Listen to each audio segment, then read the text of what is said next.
bottom shelf in the washout room, that's restricted to 2 cleaning products: haze remover and the ink wash activator. You'll see it on the label, it says ink wash. You can think of these as part 1 and part 2. So you're going to use haze remover only when your screen has a considerable amount of hazing that can come from stain of the emulsion itself or from the ink. More often than not, it's from the emulsion. You see that all of this hazing here is the same color as the emulsion. So that is staining from the emulsion.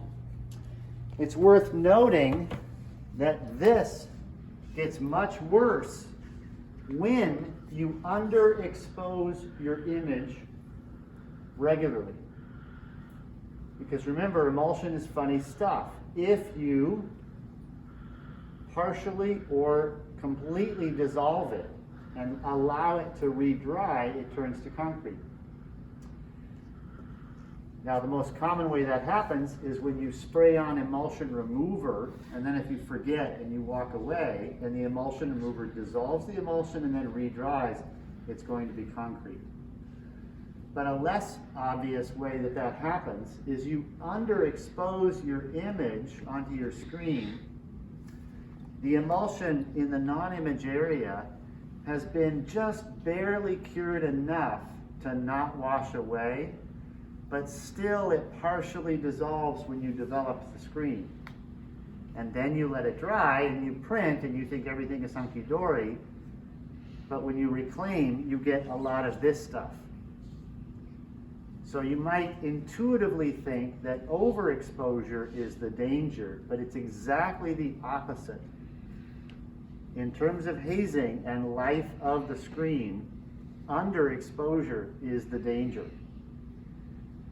That's another great reason to always use good quality film positives and expose as long as you can and still get the image that you want, right? Because that is going to help ensure that never does the emulsion partially dissolve and re-dry.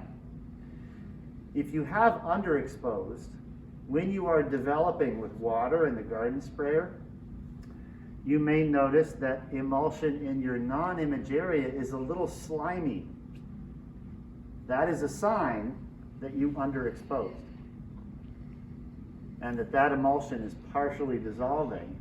Now you need it where it is. You don't want it to wash away, so maybe you stop spraying, but it's already happened, right? Which is another reason why when you're developing the screen with the garden sprayer with water, any emulsion that is not cured you want gone. Because if you don't get it out at that moment and you allow it to re-dry, it's going to be turned into concrete, okay?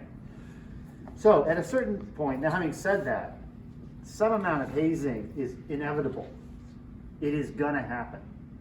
So sooner or later, the screen you are using is gonna need haze remover.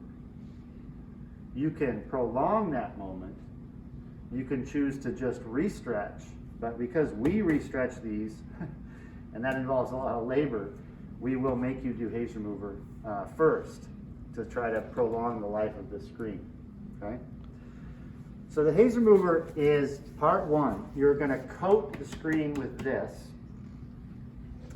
and you're going to allow this to dry. There's 2 approaches to allowing this to dry. One is what I tend to do, and I'm not entirely sure which is the best, so I'm going to tell you both. What I tend to do, because I'm impatient, is I coat the screen with haze remover and I leave the screen in the washout booth with the vent turned on, and I leave it in there for 30 minutes. And then I apply the ink wash to both sides of the screen and I start blasting it out.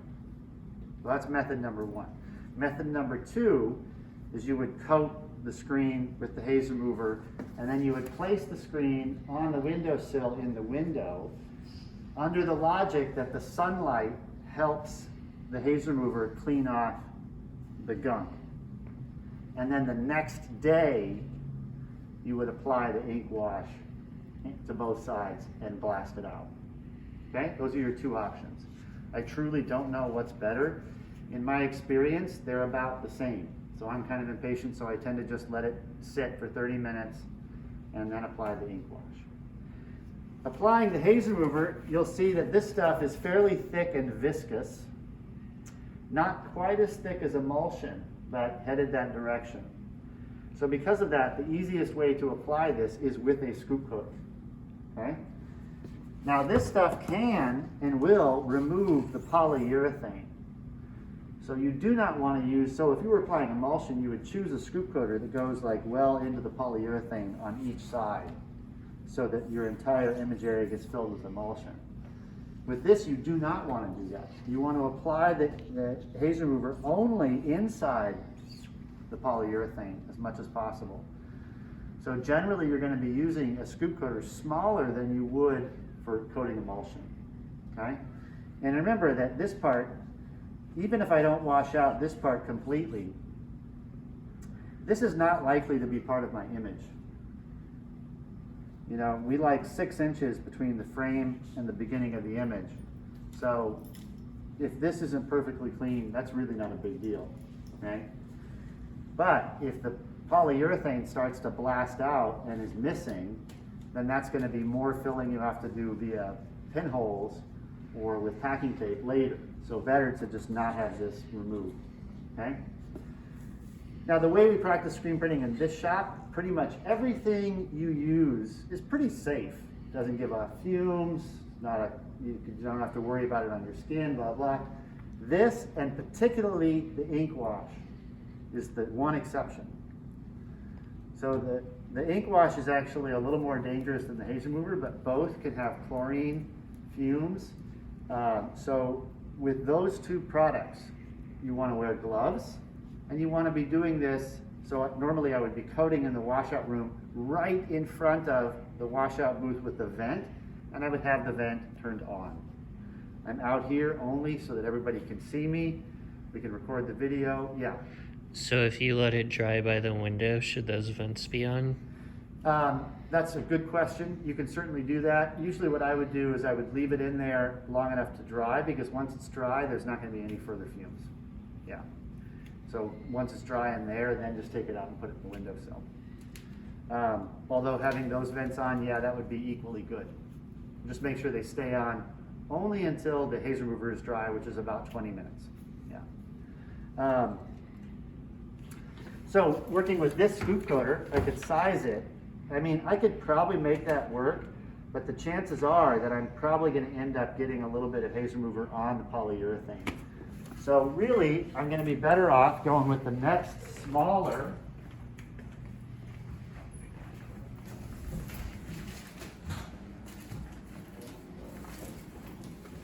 scoop coater, which would be really way too small for coating the screen with emulsion, but it'll be perfect for the haze remover, okay? Just like coating emulsion, you're going to need a little bit more in the scoop coater than you're actually going to apply, just so you can easily coat the screen.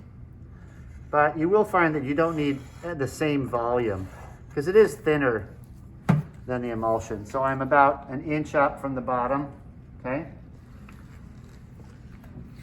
In this case, I'm going to just hold the scoop coater with one hand and the screen with the other.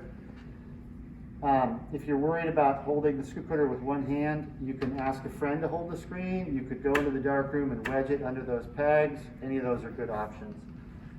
But I'm going to start above the polyurethane, press just like I would with emulsion, tilt,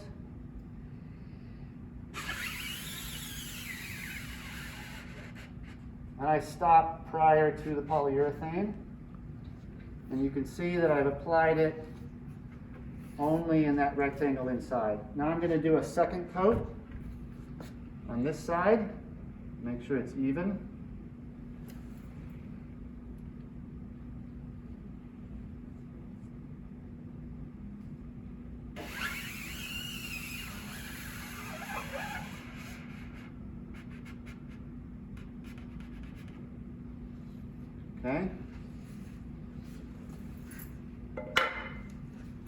And I'm going to place this in the washout booth with the vent, and I'm going to turn on the vent.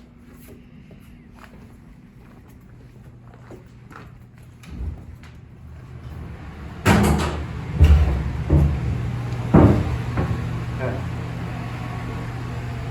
And then, sorry.